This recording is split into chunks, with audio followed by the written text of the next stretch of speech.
Bonjour à tous et bienvenue sur ce nouveau tutoriel Protexa. Aujourd'hui, un tutoriel qui sera consacré au mandat à réaliser avec la tablette. Donc on arrive sur une page d'accueil comme c'est le cas, comme vous voyez sur l'écran. Alors sur cette page d'accueil, vous pouvez paramétrer donc tous les éléments que vous voulez, mais d'abord il va falloir vous connecter avec vos identifiants. Donc ici login c'est l'identifiant et puis mot de passe, exactement la même chose que sur le mandat dématérialisé. Donc il vous faut rentrer votre email. Une fois que tout est rentré, vous avez donc d'autres éléments à renseigner. Donc la première chose, c'est la signature ici, obligatoire. Donc il faudra ici cliquer donc, et définir votre signature, qui sera paramétrée par défaut. Par la suite ici, donc, vous avez plusieurs éléments. Donc vous pouvez rentrer, notaire, moyen mis en œuvre, action menée avec les mandats exclusifs. Enfin voilà, vous avez tous les éléments à rentrer. Vous pouvez le paramétrer en amont. On a d'ailleurs trois onglets, ici, valeur par défaut. Ensuite, on a donc conditions particulières. Donc, conditions particulières, ici, pareil, vous allez pouvoir mettre tous les éléments que vous voulez, paramétrer par défaut. Bien sûr que vous pourrez aussi changer pour chaque mandat quand vous y serez. Et puis le RGPD, c'est la protection des données. Là aussi, vous pouvez donc paramétrer si vous souhaitez utiliser les données ou pas de vos clients. Alors, vous avez une autre possibilité.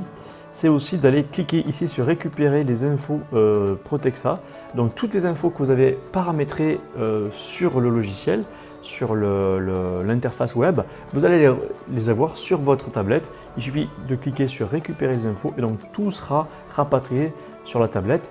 Ce que je suis en train de faire et c'est pour ça que là, vous aviez le petit onglet qui travaillait. Et voilà, je viens vous voyez, on vient de faire les trois onglets là. Et sur les trois onglets, tout est arrivé de l'interface web. Une fois que c'est OK, donc vous n'avez plus qu'à cliquer ici sur enregistrer et puis donc on passera à l'étape suivante. Voici donc l'étape suivante. Donc on arrive ici sur une page d'accueil sur laquelle vous allez avoir tous les mandats que vous allez mettre en place ou que vous aurez déjà mis en place. On va aller donc cliquer sur les trois petites barres ici en haut à gauche et donc ça vous ouvre un menu dans lequel on va trouver plusieurs éléments. Donc le premier ici c'est configuration. Si vous cliquez sur configuration, on revient à la page où nous étions précédemment. La voici, donc on l'a déjà fait, on ne va pas recommencer, mais vous pouvez venir modifier vos configurations à partir de là. On revient sur les trois petits traits et à nouveau sur le menu. Et donc ici, on va aller sur tout voir. Et tout voir, en fait, c'est tous les mandats que vous avez en cours. Donc là, il est vide pour l'instant. On va donc aller, c'est ce qu'on vient de voir, c'est ici. Maintenant, on va aller donc voir mandat. Et en cliquant sur mandat, vous pouvez donc réaliser les mandats de vente, mandat de location, mandat de recherche, tout ce que vous voulez. Donc ici, vous avez la possibilité de choisir le type de mandat, la durée du mandat. Ensuite, donc, vous aurez donc le type de personne physique ou personne morale. Le lien marital, donc là vous pouvez choisir concubin, etc. Ici donc, si on va sur, par exemple, on dit n'importe quoi, on va aller chercher marié et bien en commun. Voilà, on clique ici et donc là on a les deux contacts qui vont se générer par le logiciel automatiquement. Donc en fonction de ce que vous aurez choisi, ça va se faire automatiquement. Là on va repartir sur un seul client.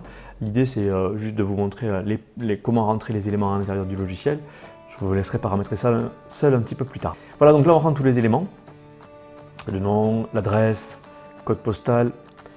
De la même façon que sur le mandat dématérialisé, quand vous avez mis des éléments, que vous avez deux contacts, vous pouvez les dupliquer. Donc là vous avez la date de naissance, le lieu de naissance, et puis donc numéro de portable et adresse email, obligatoire puisque vous aurez un lien, vous aurez un accusé de réception à la sortie du mandat, donc c'est une obligation pour que le mandat soit en règle. Ensuite donc la maison. On va rentrer les éléments donc de la maison. Alors ici vous avez donc le type de bien, ensuite vous aurez donc la description, c'est exactement la même chose que sur le mandat dématérialisé. Je vous inviterai donc à aller voir ça d'ailleurs. Ensuite donc l'adresse, et puis toutes les adresses, donc code postal, la ville, etc. La surface, alors pour la surface, pour l'instant la tablette, à l'inverse du mandat dématérialisé, ne vous propose qu'une seule surface, la surface Carrez. Très rapidement, vous aurez la possibilité de mettre une surface non Carrez pour les biens qui ne sont pas en copropriété. On y travaille. Ensuite, donc le terrain, un type de terrain, les mètres carrés du terrain. C'est une succession aussi, c'est une acquisition, ensuite libre de toute occupation. Donc ici vous allez donc rentrer le prix estimé. Là je vous invite à aller voir le tuto qui s'appelle mandat dématérialisé partie 2 qui est donc sur les honoraires et comment on calcule les honoraires. Vous comprendrez comment on rentre les prix dans cette case là. Donc là aujourd'hui on va rentrer les prix de façon assez classique avec des honoraires fixes. Voilà, donc là on a les prix qui sont affichés. Et donc ensuite un peu plus bas, on va pouvoir encore mettre des éléments.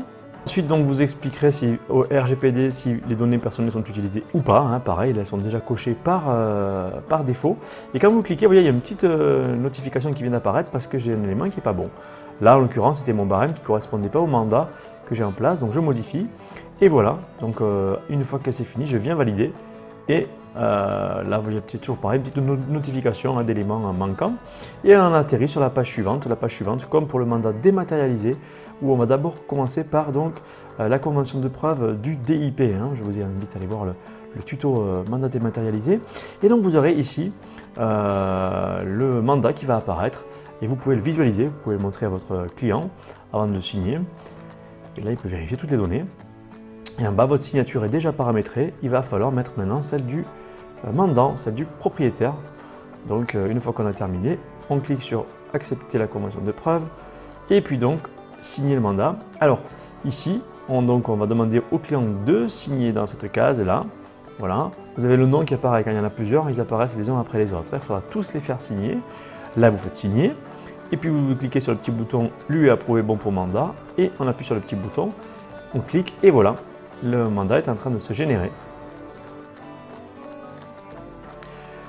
Voilà, donc le logiciel travaille un petit peu, vous le voyez, donc il est en train de charger, de générer. Il va envoyer automatiquement l'email, la preuve par email à votre client et donc générer le numéro de mandat. Tout se fait en même temps. Une fois qu'il aura terminé, vous pourrez aller le visualiser dans la case qu'on a vu tout à l'heure, voir tout.